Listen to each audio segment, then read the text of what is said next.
बंद कमरा। ये आज से तकरीबन 30 साल पहले का वाकया है जो मेरे साथ पेश आया था। मैं अपनी नौकरी के लिए सखर आया था। यहाँ मेरे मामू रहते थे, तो कुछ दिन में उनके घर ठहर गया कि जब तक कहीं और मेरा रहने का बंदोबस्त नहीं हो जाता। मामू जान के घर में कई सालों के बाद आया था। बचपन में कभी अम्मा जान के साथ आया करता था।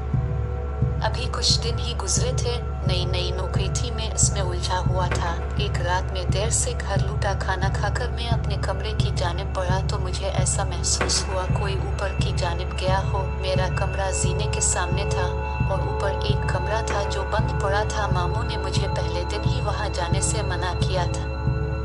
क्यों ये नहीं बताया था?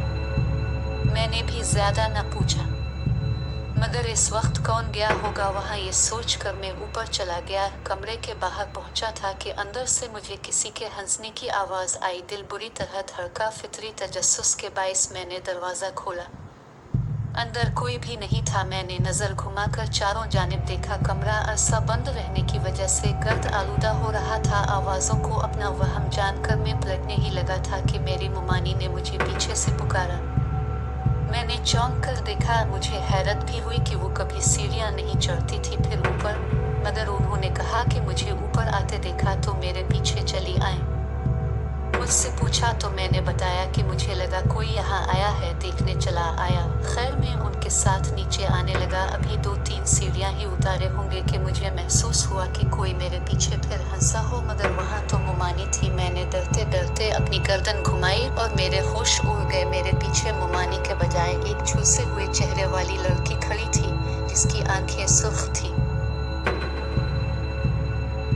खौफ से मैं सीढ़ियों से नीचे गिर पड़ा। वो आहिस्ता आहिस्ता मेरे पास आ रही थी। मेरी आवाज़ हल्क में ही रह गई थी। बामुश्किल में चीखा तो मेरी आवाज़ पर मुमानी और मामू अपने कमरे से भागे आए।